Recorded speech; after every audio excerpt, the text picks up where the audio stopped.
11월 22일 목요일 인천일보 백초브리핑 시작합니다.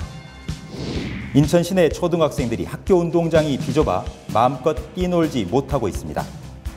초등학교 10곳 중 8곳은 학생 1인당 운동장 면적이 기준치에 미달하는 것으로 파악됐습니다. 인천시가 사상 처음으로 청년 실태 조사에 나섭니다. 주거와 경제, 교육, 문화 실태 전반을 파악해 만족할 만한 생활 여건과 일자리를 제공한다는 목표입니다. 인천시 산하 공공기관 근로자들도 경영에 참여할 수 있는 길이 열렸습니다. 인천시의회가 진통 끝에 근로자 이사제 조례를 통과시켰습니다. 해경궁 김씨 트위터 계정 사건으로 벼랑 끝에 몰린 이재명 경기지사가 반전카드 찾기로 지지층 결집에 나섰습니다. 이 지사는 직권남용과 공직선거법 위반 혐의 조사를 받기 위해 오는 24일 검찰에 출석합니다. 영화 안시성 촬영지인 구리 아차산 자락 고구려 대장간 마을이 관광 명소로 부활합니다. 구리시가 이곳을 공짜로 빌려 쓰고 있는데 땅 주인과의 임대 연장이 풀어야 할 숙제입니다. 경기도 내에 이른바 사무장 병원이 난립해 의료 질서를 무너뜨리고 있습니다. 사회 악으로 규정한 국민건강보험공단과 경찰이 합동 단속에 나섰습니다.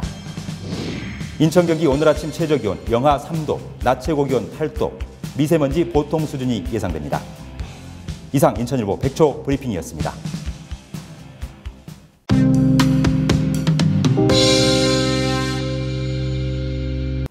시청자 여러분 안녕하십니까? 11월 22일 목요일 인천일보 TV 뉴스입니다. 먼저 오늘 아침 인천일보 지면에 보도된 주요 기사 브리핑해 보겠습니다. 인천판 1면 종합 그리고 19면 사회면에 걸쳐 자세하게 해설 기사까지 곁들여져 있는 기사입니다. 인천 지역에 있는 이 초등학생들이 학교 운동장이 너무 비좁아서 마음껏 뛰놀지 못하고 있다는 기사가 눈길을 끕니다. 이른바 기울어진 운동장이다 이렇게 표현해 볼 수도 있을 것 같은데요. 인천일보가 이 학교 정보 공시 사이트인 학교 알림이를 통해서 인천 지역에 있는 약 250개의 이 초등학교 운동장 면적과 학생 수를 분석을 해봤더니 학생 1인당 활용할 수 있는 운동장 면적이 6대 광역시 가운데 꼴찌 수준인 것으로 그렇게 조사가 됐습니다. 학생 1인당 3.3제곱미터, 그러니까 한 평 이하인 초등학교가 인천 시내에만 무려 29곳이나 되는 것으로 조사가 됐습니다. 이 학생들이 즐겁게 뛰놀 수 있는 이 학교 운동장 공간이 확보가 되지 않고 있다는 그런 내용이지요. 특히 인천 초등학교는 이 77%에 달하는 192곳이 이 전국 초등학교 1인당 운동장 면적 기준, 즉 15.3제곱미터에 미달하는 것으로 조사를 했다는 내용도 자세히 싣고 있습니다. 이어서 인천판 3면 종합면 보시겠습니다. 인천시가 사상 처음으로 이 청년들의 생활 실태 조사에 나선다는 소식입니다. 인천 청년 실태 조사와 청년정책 기본계획 수립 용역을 인천시가 내년에 시행하기로 했는데요. 지금 현재 인천 시내 300만 인구 가운데 청년 인구는 몇 명일까요? 약 88만 명이라고 합니다. 해당은 만 19살부터 39살까지가 해당이 되는데요. 일단 인천시는 이 샘플을 추출한 가운데 인천 청년들을 대상으로 이 주거와 경제, 교육, 문화 등 이 부문별로 청년들의 현황을 자세히 실태 조사하기로 했습니다.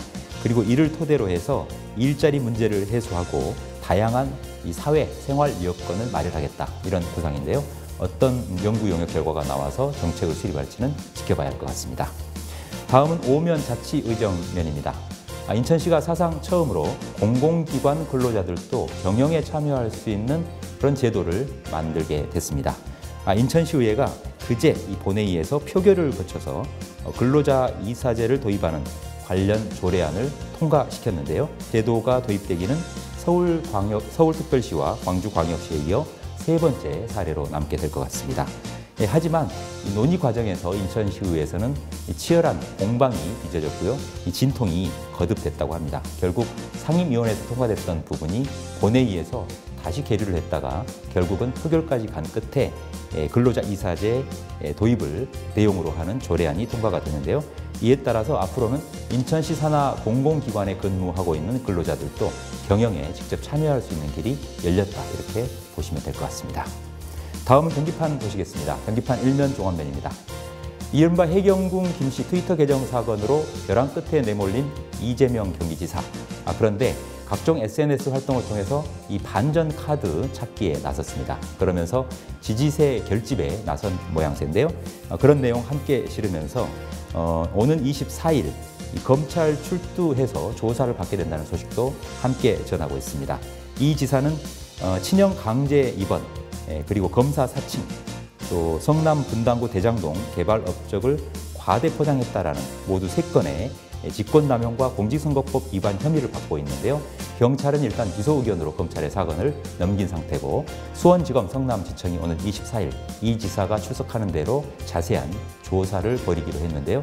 이 지사는 전반적인 경찰의 조사 결과에 불응을 인정을 하지 않으면서 이번 검찰 조사에서도 강력하게 혐의를 부인할 것으로 그렇게 알려지고 있습니다. 다음은 8면 경기 메트로면 기사입니다. 최근 인기를 끌었던 영화 안시성, 이 안시성의 촬영지로 쓰였던 곳이 구리시 아차산 자락에 있는 고구려 시대 대장간 마을입니다. 그런데 이 고구려 시대 대장간 마을이 관광 명소로 화려하게 부활할 것으로 보이는데요. 이 구리시가 대대적인 예산을 들여서 낡은 시설물을 고쳐서 이 다양한 한류와 역사 문화 콘텐츠를 전맥한 관광 명소로 부활시킨다는 그런 장밋빛 계획을 세웠다는 내용입니다. 그렇지만 구리시가 풀어야 할 과제도 있는데요. 지금 현재 이 대장간 마을의 땅 소유주는 개인입니다. 현재 구리시가 이 개인으로부터 땅을 무상 임차해서 사용하고 있는데요. 이 부분이 풀려야 관광 명소로 부활시키는 부분들도 가능할 것이다, 이렇게 전망하고 있습니다. 끝으로 마지막 한 기사 더 보시겠습니다. 이 경기도 내에 이른바 사무장 병원이 난립해서 의료 질서를 흐트러뜨리고 있다는 내용 크게 다루고 있습니다. 문제가 심각하다고 판단한 국민건강보험공단과 경찰이 합동으로 대대적인 단속을 벌이기로 했다는 내용인데요. 실제로 국민건강보험공단이 올해 1월부터 10월까지 이 경기도 내 의료기관을 조사한 결과 요양병원과 한방병원, 의원, 약국 등 모두 10개 의료기관에서 불법 행위가 드러나기도 하는 등 이 이른바 사무장 병원 문제가 사회적 문제로 대두되고 있다고 전하고 있습니다.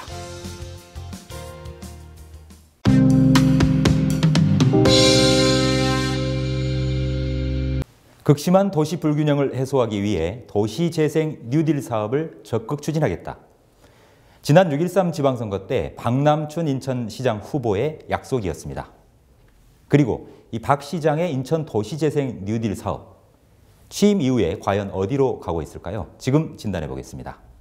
인천대학교 정치외교학과 이준환 교수, 인천경실련 김송원 사무처장 두 분 모셨습니다. 안녕하십니까? 네, 우선 인천시가 지난달 15일 인천 시민의 날을 맞아서 이 살고 싶은 도시, 함께 만드는 인천이란 시정 비전을 담은 민선 7기 시정 운영 계획을 발표했죠. 20대 시정 전략 가운데 하나로 더불어 잘 사는 균형 발전을 강조하면서 원도심 경쟁력 강화를 위한 도시 재생을 시정 전략으로 내세웠습니다. 이 균형 발전 방안 어떻게 평가하십니까? 김송원 사무처장님께서 말씀해 주시겠습니까? 예, 한마디로 얘기하면은 기존에 해왔던 사업에 대한 재탕이다라고 말씀을 드릴 수밖에 없습니다. 뭐 예를 들면 아시아 뉴딜타운, 그리고 계양 창조도시, 경인고속도로 일반화 얘기는 뭐 매 정권마다 나오는 거 아닙니까? 그래서 재탕이라고 얘기할 수 있고, 또 하나는 논란이 됐던 게 요번 정부 민선 7기가 소통과 협치 정부 아닙니까? 네. 그런데 요번 계획을 당사자들하고 협의도 거치지 않고 일방적으로 발표를 해서 이거 일방 행정 아니냐라고 하는 비판을 들었습니다. 네, 재탕 사업이다, 또 시민들의 의견 수렴이 부족한 일방적 발표 아니었냐, 이렇게 좀 혹평을 해주시는 거군요. 예, 이준환 교수님께서는 어떻게 총평하시겠습니까? 글쎄요, 저는 지금 뭐 재생, 도시 재생 사업하는 것은 과거 20년, 30년 동안 똑같은 주제에 순환되고 반복되고 도돌이 되고 있는 그 현안이다, 이렇게 봅니다. 근데 이 박남춘 시장이 6개월 지나서 필요한 것은 이것을 과거 시 행정부가 못했었던, 이 실질적으로 추진을 해서 성과를 내는, 그럼으로써 이 차별화해야 되는 과제를 갖고 있다고 봅니다. 근데 지금 6개월 넘어가고 7개월 넘어가는 동안에 적어도 이 분야, 도시 재생 분야에 대해서 새로운 청사진을 제시하지도 않았고 또 어떤 돌파구를 마련해서 결과를 보여주지도 못하고 있다. 저는 지난 6개월 동안 돌이켜봤을 때 이 박남춘 시장이 했던 사업은 성과는 딱 하나밖에 기억이 안 나요.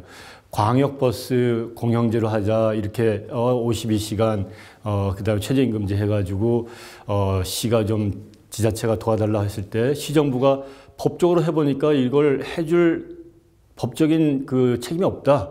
그럼 차라리 시가 알아서 할 테니까 놔라. 이렇게 아주 법적이고 책임감 있고 돌파력 있는 그 모습을 보였었던 것 외에는 이 분야뿐만 아니라 전반적으로 봤을 때 책임을 지거나 돌파를 하고 있거나 무슨 시행을 하고 있거나 이런 것들이 안 보인다 이렇게 평가를 하고 싶습니다. 네, 그렇군요. 이 새로운 청사진 또 돌파구가 명확하게 보이지 않는다 이런 취지의 말씀이신 것 같은데요. 김성호 차장님, 역대 시 정부와 별반 다를 게 없는 재탕인 것 같다 이렇게 지적을 해주셨는데요. 구체적인 그런 사업 분야나 사례를 들 수 있을까요? 중구 일대로 해서 쫄면이라든지 쌀국수, 짜장면, 냉면 이것이 이제 인천을 상징하는 음식들 아닙니까? 그래서 아시아 뉴들타운을 만들겠다라고 하는 것은 전임 안상수 시장, 유정복 시장 그리고 송영길 시장 때도 마찬가지고요. 계속돼 왔던 사업입니다. 그런데 어떻게 특화할지에 대해서 뚜렷하게 드러나는 게 없다는 얘기고 대표적인 게 계양 창조도시라고 얘기할 수 있습니다. 안상수 시장 때는 MWM이라고 했습니다.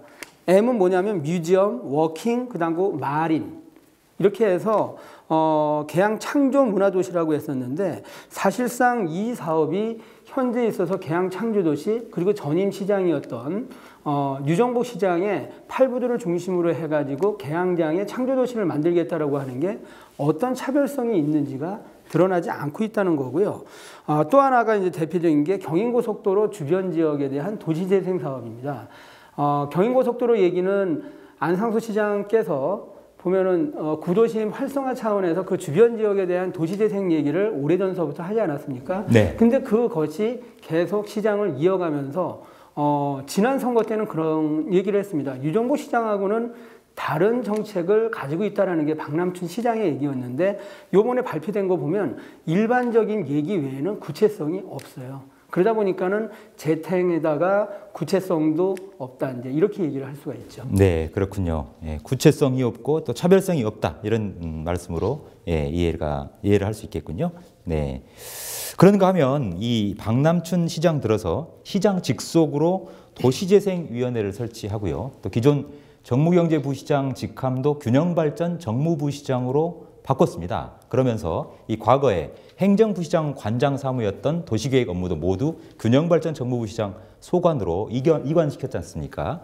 이 정도면 이 도시재생에 대한 박남춘 시장의 강한 의지를 엿볼 수 있는 대목 아니냐 이렇게 평가할 수도 있지 않을까요? 어떻게 보시는지요? 예, 당연합니다. 보면은 박남춘 시장의 굳은 의지 그리고 강력한 의지를 표현한 게 균형발전 정무부시장제를 도입을 하고 그 밑으로 2급 상당의 균형발전 조정관을 뒀거든요. 그래서 어찌 보면 조직 직제상으로 보면 시장의 의지가 출중하다라고 이제 표현을 할 수가 있는데 왜 이런 직제를 했느냐에 대한 배경을 따져봐야 됩니다. 그 직제를 한 데는 도시계획 업무뿐만 아니라 환경, 사회복지, 문화 이러한 제반의 것들을 한 곳에서 매니징해야 소위 도시재생이 원활하게 굴러간다라고 판단하고 그런 직제를 했는데 안타까운 거는 부시장 따로 놀고 조정관 이하 행정이 따로 놀다 보니까 요번처럼 문제가 발생을 한 겁니다. 그래서 부시장 혼자서 잘한다라고 해가지고 될 문제가 아니라 행정하고 원활한 교류 속에서 시스템으로 운영이 돼야 되는데 그러지 못했다라고 하는 부분은 뭔가 직제는 괜찮지만 운영에 있어서 문제가 있는 게 아니냐라는 것을 반성해야 된다고 봅니다. 네, 그러니까 이 박남춘 시 정부는 선택과 집중이다라는 원리를 적용하자라는 선한 취지로 출발은 했지만 이 현실 속에서는 이런 부분들이 제대로 구현이 되고 있지 않는 것 같다 이렇게 평가를 하시는 것 같은데요. 네, 이 교수님께서는 어떻게 분석하시는지요? 이 시민과 함께 하겠다라는 공약 그리고 또 도시 재생에 굉장히 역점을 두고 있는 그런 것은 이 시대의 요구에 맞는 그런 방향이라고 봅니다.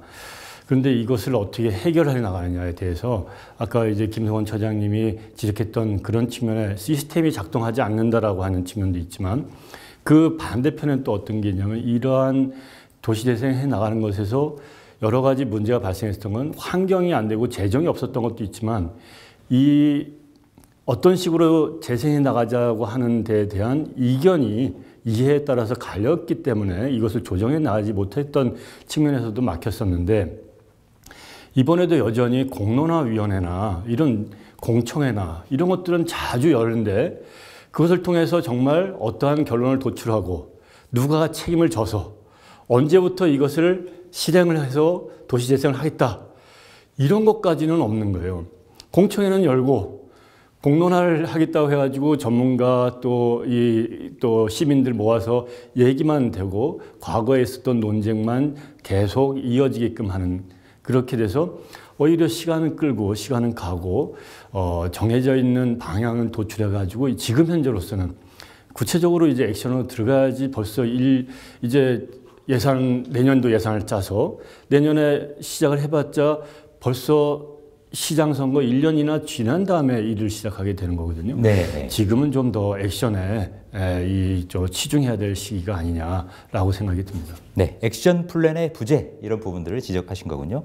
결국 또 되돌아본다라면 액션 플랜이 지금 작동하지 않고 있다는 것은 그만큼 촘촘한 이 준비가 안 돼 있다 이렇게도 해석할 수 있을 것 같습니다. 한 가지 사례를 들어보면 인천시가 인천 근대사의 상징 가운데 하나죠. 이 중구 개항장에 자리 잡고 있는 인천 역사자료관. 역사자료관을 인천시청 본관이나 또는 송도 미추홀타워 별관으로 옮기는 방안을 검토했다가 지역사회의 반발을 사기도 했어요. 근데 그 부분 좀 설명해 주시겠습니까? 어떤 배경이었는지요? 예, 제일 먼저는 재물포 구락부를 얘기할 수 있습니다. 그날 정무부 시장께서 균형발전제 방안을 발표하면서 재물포 구락부 같은 경우에는 세계 맥주를 판매하겠다. 그리고 역사자료관의 경우에는 옛날 그 시장 관사 고택이거든요. 그러니까 상당히 의미가 큰 건데 그거는 게스트하우스로 이제 이용한다 그러니까 반발이 생겼는데 활용 방안에 대해서는 여러 가지 담론이 가능합니다. 근데 다만 이것이 문화재이기 때문에 충분한 협의를 거쳐가지고 논의가 돼야 되는데 그런 협의도 없이 일방적으로 발표를 했고 특히나 역사자료관 같은 경우에는 인천의 시사를 발행하는 곳이에요. 그리고 편찬하는 곳인데 거기는 당사자들한테 물어보지도 않고 발표를 하다 보니까 이 사람들은 앞으로 거치도 확인되지 않은 상황에서 쫓겨날 판에 놓여 있거든요. 한마디로 보면은 불통행정의 전형적인 사례가 아니냐 볼 수 있습니다. 네, 불통행정의 사례다. 이 부분에 대해서 이 교수님께서는 언급하실 사항이 있으신가요? 그렇죠. 지금 보면은 다른 현안에 대해서는 전 시장의 것을 재고하고 또 공청회를 다시 열어가지고 의견을 수렴하고 공론화를 다시 해서 절차를 밟겠다라고 하는데 어찌 됐는지 이것은 전 시장님이 추진했었던 것에서 시민들의 의견, 전문가들의 의견을 수렴 없이 그냥 일방적으로 밀어붙이는 어떻게 보면 정책의 좀 일관성을 잃어버리게 되는 그러니까 지금 박남춘 행정부의 정책의 일관성, 방법론의 일관성을 해치게 된다 이런 말이죠. 지금 그 인천 역사자료관이라고 하는 것은 아까 김성원 처장이 말씀했던 것처럼 인천 시사 편찬을 과거 20여 년 정도 적어도 15년 이상 이것을 해온 아주 유서 깊은 기관이고 다른 광역시도단체에서는 각 그 시사 편찬이나 도사 편찬을 아주 대접을 하는 공을 들여서요. 그렇죠.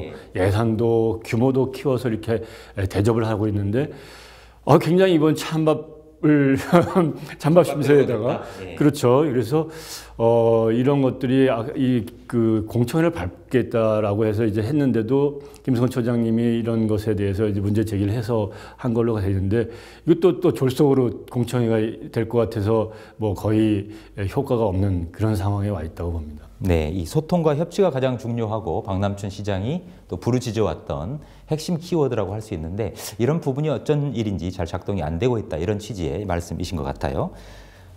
또 화제를 좀 돌려볼까요? 이 박남춘 시장 취임 100일을 맞아서 시정 과제 또 균형 발전 방안을 발표했었는데요. 그 이후에 정작 그 공약을 포기해 가는 사례도 적지 않다라는 얘기가 들리고 있는데요. 실제로 그런 어떤 사례가 있는지 또는 어떤 의도적인 포기로 봐야 하는지 그런 부분도 좀 궁금하긴 합니다.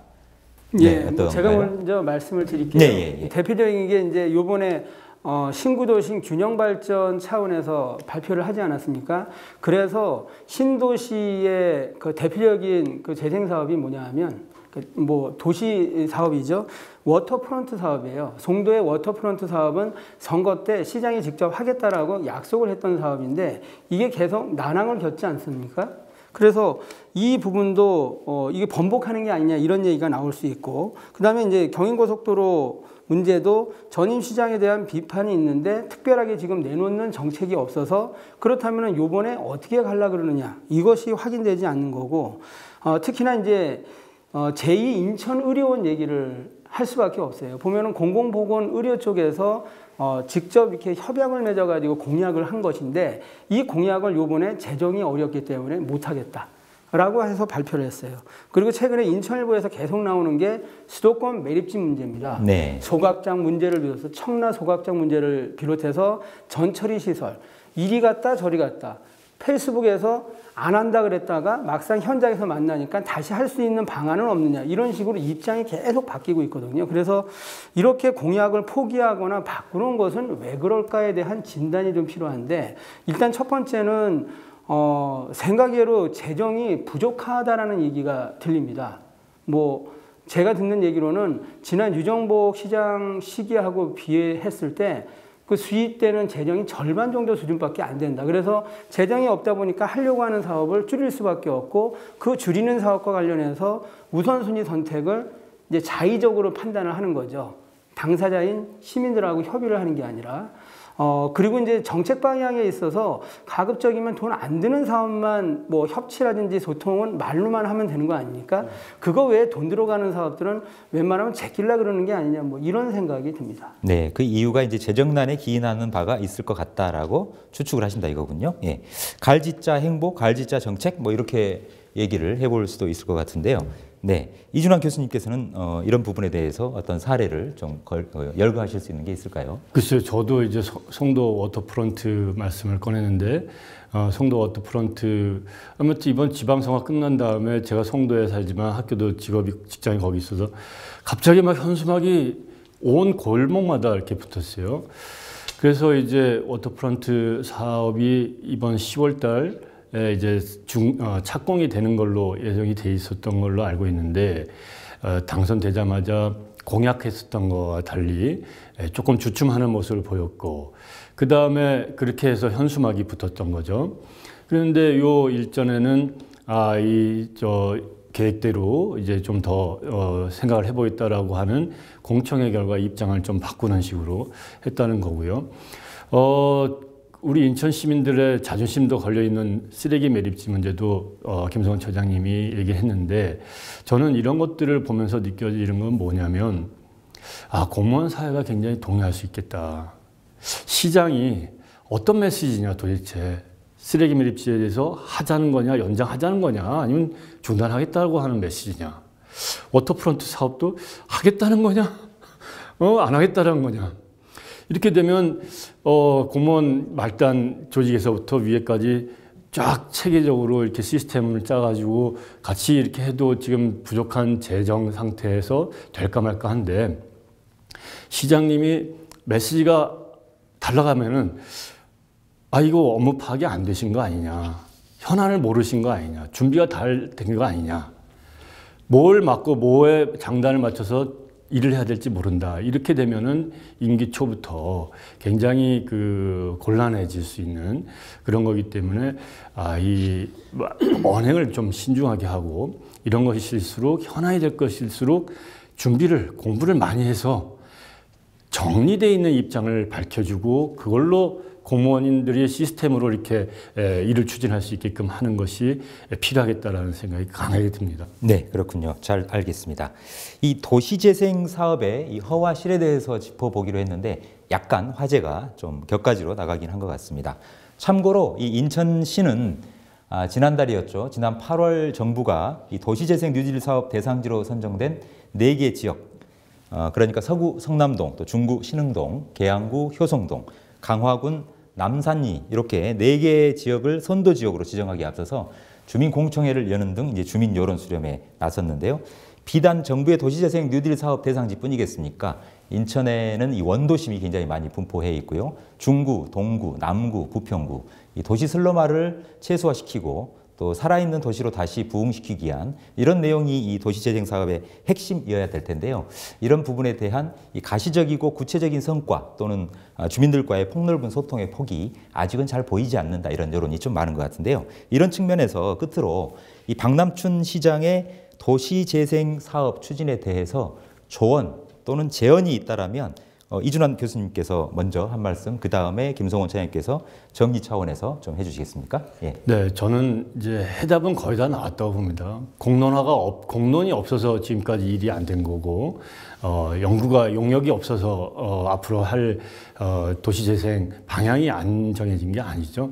지금은 이제 이런 것들을 선택을 하고 지속 가능한 발전 모델을 이제 추려서 좀 과감하게 책임지고 나아가야 된다라고 제언을 하고 싶습니다. 네, 김성원 차장님은 어떻습니까?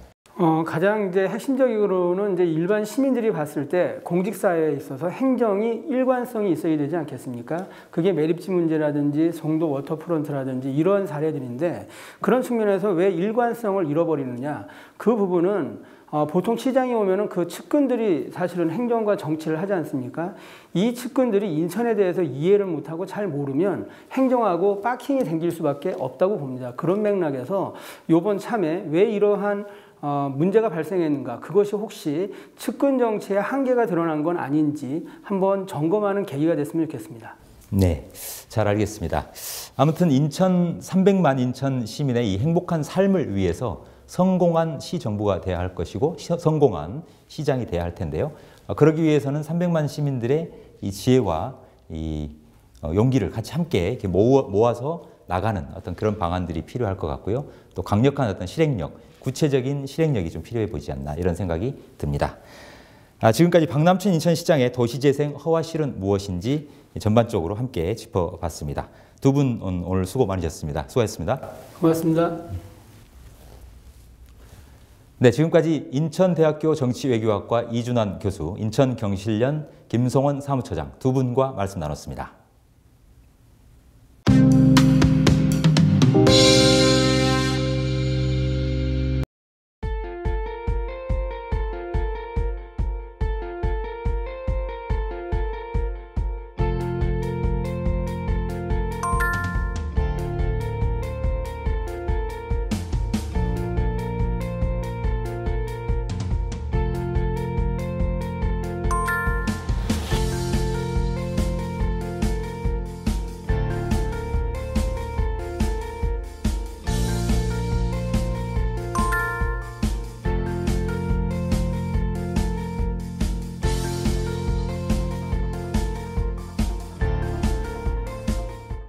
(11월 22일) 목요일 인천일보TV 뉴스는 여기까지입니다. 저희는 더 열심히 준비해서 내일 아침 돌아오겠습니다. 시청자 여러분 고맙습니다.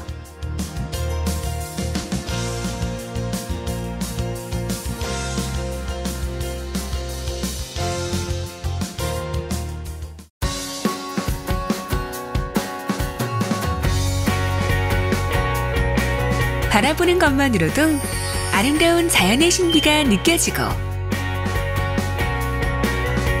잠시 머무는 것으로도 풍요로운 삶의 선물이 되어주는